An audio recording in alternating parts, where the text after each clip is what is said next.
today we got to play Forges of Ravenshire. So this is a pre-release of a Kickstarter, and I'm super excited to share it with you. But before we get started, don't forget to hit that subscribe button and the notification bell, because you want all the sneak peeks just like I do. All right, Randy, can you tell us a little bit more about Forges of Ravenshire? I can. Forges of Ravenshire is coming to Kickstarter on April 18th, so just a few days from now. It's not very far at all. No. This currently doesn't have a Board Game Geek rank, but it does have a rating of 8.2 already. Plays 1 to 4 players, age 12 and up. Designed by Sam Stockton, who also designed Cult of the Deep, which we played and reviewed. Art is by Liam Peters and Andrea Raddick. Published by BA Games. We don't know what the MSRP of this is or what the Kickstarter rights are going to be, or if there's going to be multiple versions or not. We just have, this is a prototype. This is not the final version. So this is a dice placement game with contract completion and dice drafting as well. And it's probably a light to medium game, I would say. Yep. All right. So let's talk about quality of components. So you have these beautiful inlaid boards in this prototype.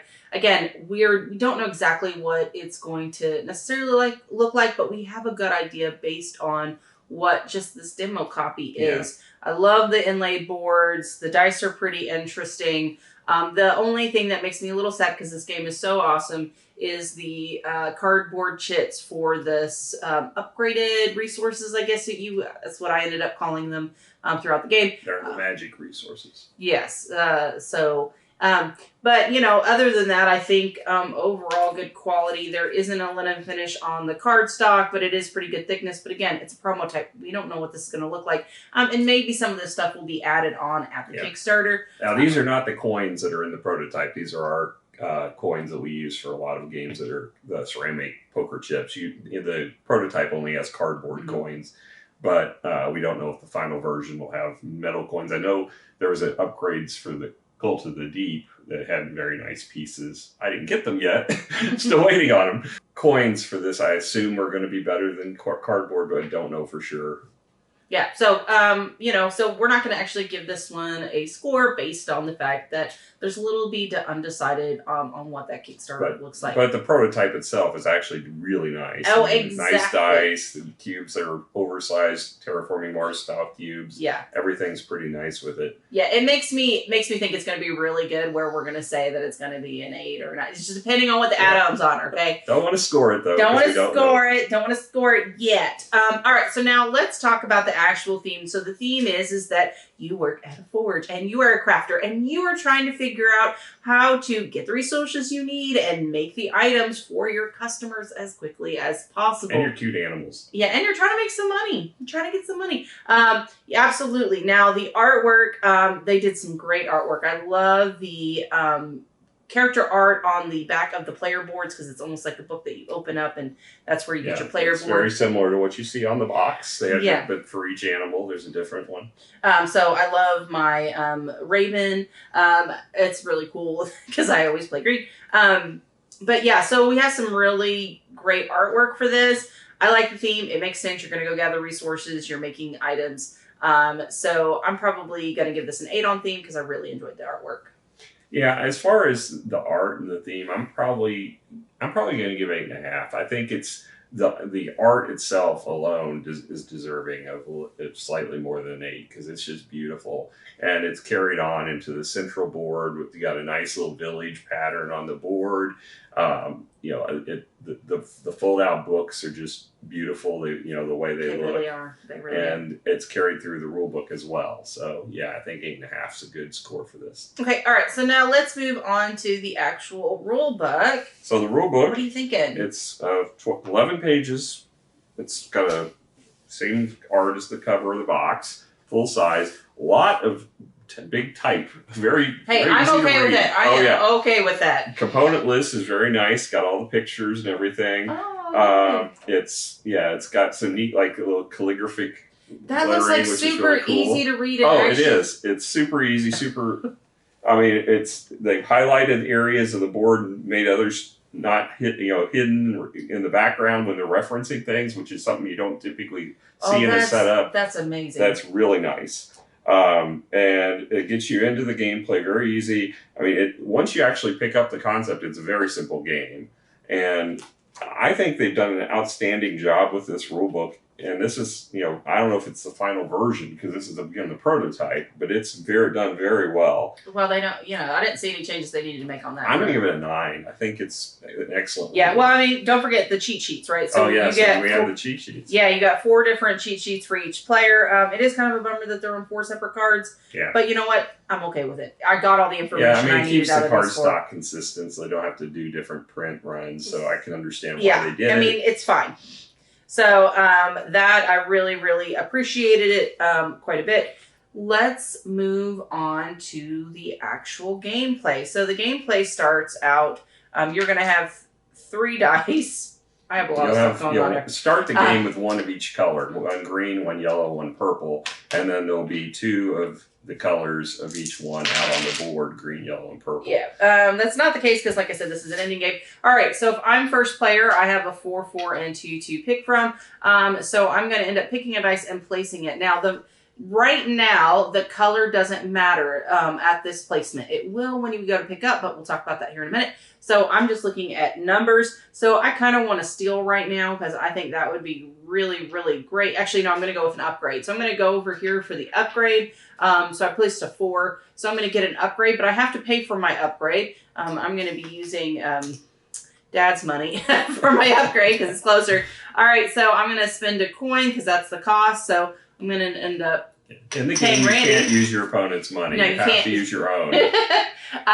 But, okay, so you're going to take it, and then you're going to place it in your appropriate colored slot. So it has to go in the slot the color that it matches. Okay, there you go. I'm going to put it in there. Now, this is relevant for a little bit later. Now, I'm going to end up picking a dice off the board. So I get to place one, and then I'm going to pick up one. Now, you cannot pick the one you placed, but you can pick any other dice. So I can't use this 4 here, but I can pick anything else. It does. Color does matter here. So based on the color that I choose is the row I'm triggering on top of where I'm picking up the dice gets me resources as well. So I do think I'm going to need some hide because hide is practically impossible to get in this game. Sometimes it feels like. So I've got a 4 here. I'm picking up this 4 green. I get 2 hide. I'm going to put it on my little tracker. All right, then I'm going to put it here. And then I'm going to trigger everything down this row, which gets me 2 hide, a steel, a wood, and then I get a resource, a good of my thing. So you can go check your cheat sheet to consider what is a good, and the same thing, what is considered the mystics or the upgraded goods. And then I will end up choosing a steel because steel's good. All right, so once that is done, we're going to keep going around the table till all the dice have been placed and you have gotten 3 dice back. Once you have that, all right, then you're going to go to, I call it the phase 2 of the round. So I'm going to take these 3 dice and I'm going to place them on this side of my board and I'm going to try to trigger different things. I do want to call out before we move to the second phase that hammers give you specialty actions that are kind of a free action that you take within that turn, okay? One of these things is gaining a contract, upgrading your board with different upgrades, as well as buying an upgrade. So there's a couple of things that you can do with it as well. Yeah. Oh, and overtime cards. And what's nice is they've got a little cheat sheet that tells you when you can play hammers. It shows you specifically the points in time you can play them, because there's points in the game where you cannot interrupt your action to play a hammer. So it's nice that they had that on the card. I thought that was really handy. Yeah. All right. So then I'm going to take those dice and I'm going to, I think I want some steel because I'd be broke. Steel's always good and you always need less steel. And then I'm going to, let's see, I'll place the 2 here. And I'm going to place a 4 here.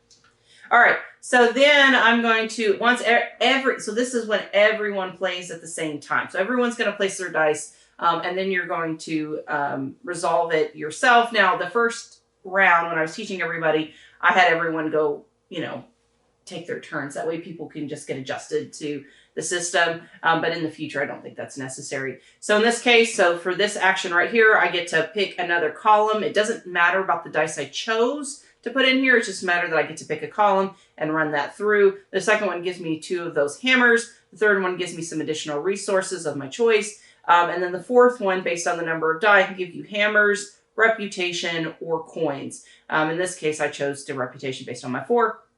And then down below is, so then we complete those and then we move on to either charcoal and the steel action. Now this is a little bit different. So in your player board, there is this token, but there's also one underneath. So depending on if you've upgraded or not, you'll have that ability. So if you put a dice on this action, you immediately get the bonus associated with it. But it also allows you the ability to convert resources into charcoal. So for charcoal, it's wood into charcoal. So you can spend, so it is spending how much ever wood you want to make charcoal. But just keep in mind, some of the contracts will require wood as well. Right. So you got to be very careful. Don't over convert things. You got to get the right blend of what you need to get your contracts filled. Correct. Now, the same is the thing for the steel, except for the steel, you need charcoal and ore to make steel. But again, if you use the steel action, you'll get a bonus based on the dice that's placed on top of whatever you convert into additional steel. Oh, and then you actually get to make your contracts. Now, one thing to note about the contracts, there are 3 different ways to finish a contract. So you can just pay the resources that it shows here. You'll put that in the middle. But maybe I want it to be a little more durable, okay? So I'm going to add mithril as well as charcoal to it to build it into the weapon. And then my reputation goes up because that customer knew I did something extra. And so that it increased their reputation. Now, on the other hand, to make it shiny. To make it super shiny and worth more. And to do that, I need 2 red gems and a charcoal. And I can add that to it and I can get more money, which is, in the end of the game, victory points. So not too shabby. But overall, that's what this game is.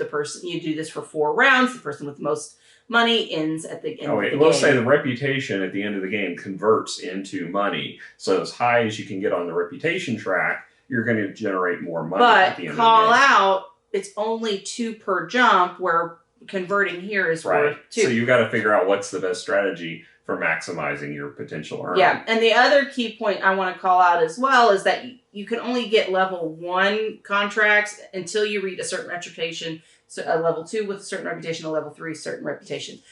We also have end of game, or it's throughout the game, but if you can achieve an accomplishment, you can get 10 victory points as well. If you're the first to achieve it. You claim it unless it's the same round, and then you both get there. Yeah, so that is one thing to recognize and try to figure out where else you get victory points. Yeah, so that's pretty much... You get 2 starter cards that you can cash in hammers for additional things. Reputation and coin. So there are some other ways, but mostly it's the reputation track and fulfilling contracts that are going to generate your big coinage. Mm-hmm. Correct.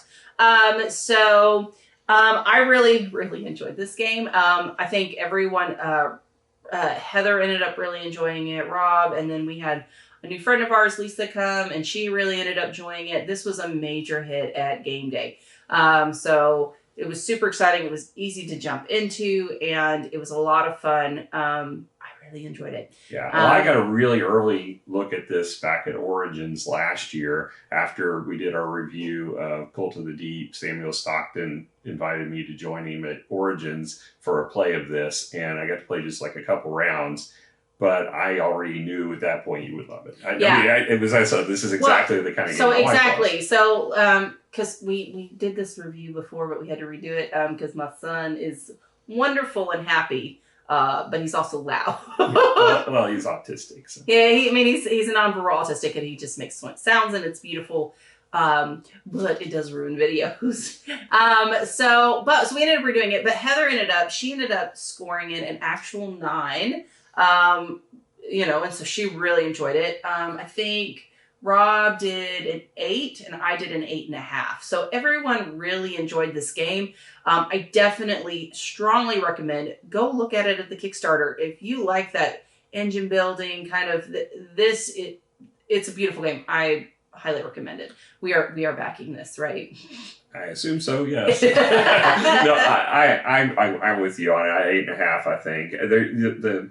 the only concern that I saw when we played the first time has already been addressed by Samuel Stockton. So, the concern I saw was we were running out of these upgrades because everybody's getting them. And if everybody filled their board, I don't think there would have been enough for 4 players. Well, they'd already seen that problem, and they've already got additional ones coming. I think they said there's 9 more that are going to be in the base campaign, and then as additional add-ons during the campaign stretch goals, they'll be adding more with different varieties of new types. Ooh, yay! So, that's a win. That's a win. Also in the game, and even in this, there was a add-on that you could use that would give variable player powers to each of the different creatures. So we didn't play with that, but it's an option. It was very small. It was just like a card that gave you a special ability. We should have done that. But there's a little bit of flexibility even in the prototype. Yeah. So, which is good sign that there'll be additional content. Yeah. So, I'm really excited about all of it. Well, guys, thank you so much for joining us. We had an absolute blast today, and hopefully you'll come hang out with us again. We'll catch you guys later. Bye. Bye.